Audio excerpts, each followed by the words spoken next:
Hello friends, स्पर्धा परीक्षा मंच या आपल्या मराठी यूट्यूब चॅनलमध्ये आपल्या सर्वांचे स्वागत आहे. तर आजच्या व्हिडिओमध्ये आपण बघणार आहोत 31 मे 2026 या दिवशीच्या महत्त्वाच्या चालू घडामोडी. तर व्हिडिओ खूप महत्त्वाचा असणार आहे. सर्व प्रश्न याच्यामध्ये कव्हर केलेले आहेत आणि येणाऱ्या सर्व परीक्षांसाठी हा व्हिडिओ खूप उपयुक्त असणार आहे. तर व्हिडिओ शेवटपर्यंत नक्की बघा. तर सुरुवात करूया. महिला स्वयंसहायता गटांद्वारे म्हणजेच सेल्फ हेल्प ग्रुप्स संचलित केले जाणारा भारतातील पहिला सौर ऊर्जा प्रकल्प सोलर पॉवर प्लांट कोणत्या राज्यात सुरू करण्यात आला आहे? तर या प्रश्नाचं बरोबर उत्तर आहे ऑप्शन क्रमांक बी, तेलंगणा या राज्यात हा प्लांट सुरू करण्यात आला आहे. पुढील प्रश्न, भारताने कोणत्या देशासोबत धोरणात्मक खनिजे आणि दुर्मिळ मूलद्रव्यांची म्हणजेच critical minerals and rare earths पुरवठा साखळी सुरक्षित करण्यासाठी द्विपक्षीय करारावर स्वाक्षरी केली आहे? तर या प्रश्नाचं बरोबर उत्तर आहे ऑप्शन क्रमांक बी, अमेरिका.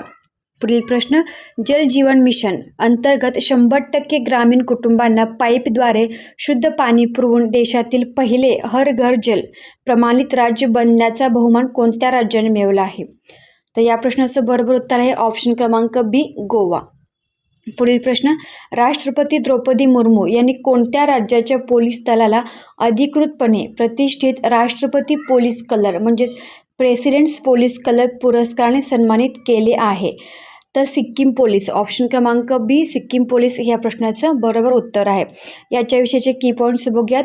राष्ट्रपती पोलीस कलर ज्याला निशान असे म्हणतात, हा कोणत्याही पोलीस दलाला किमान 25 वर्षे उत्कृष्ट आणि निष्कलंक सेवा पूर्ण केल्यानंतर राष्ट्रपतींकडून दिला जाणारा सर्वोच्च बहुमान आहे. या ऐतिहासिक पुरस्कारासह सिक्कीम देशातील 15वे राज्य बनले आहे. ईशान्य भारतात आसाम आणि त्रिपुरानंतर हा बहुमान मिळवणारे सिक्कीम हे केवळ 3रे राज्य ठरले आहे.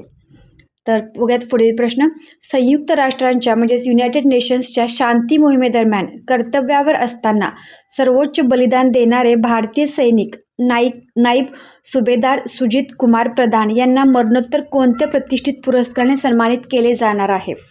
तर ऑप्शन क्रमांक बी, डॅग हॅमर्सहोल्ड हे या प्रश्नाचं बरोबर उत्तर आहे. पुढील प्रश्न, विधानसभेत समान नागरी कायदा म्हणजेच युनिफॉर्म सिव्हिल कोड विधेयक मंजूर करणारे आसाम हे भारतातील कितवे राज्य ठरले आहे? तर या प्रश्नाचं बरोबर उत्तर आहे ऑप्शन क्रमांक सी, 3रे राज्य ठरले आहे. यापूर्वी उत्तराखंड पहिले राज्य होते आणि गुजरात 2ऱ्या क्रमांकावरती होतं. या राज्यांनी हे विधेयक मंजूर केले होते.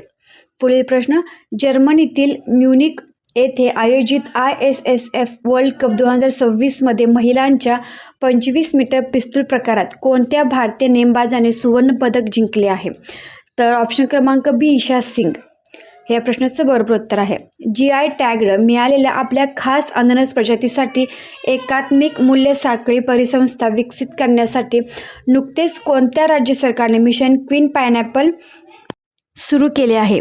तर या प्रश्नाचं बरोबर उत्तर आहे ऑप्शन क्रमांक बी, त्रिपुरा या राज्याने नुकतेच मिशन क्वीन पायनॅपल हे चालू केले आहे. तर या होत्या आजच्या दिवशीच्या महत्त्वाच्या चालू घडामोडी. व्हिडिओ आवडला असेल तर नक्की शेअर करा आणि चॅनलला लाईक, शेअर, सबस्क्राईब नक्की करा.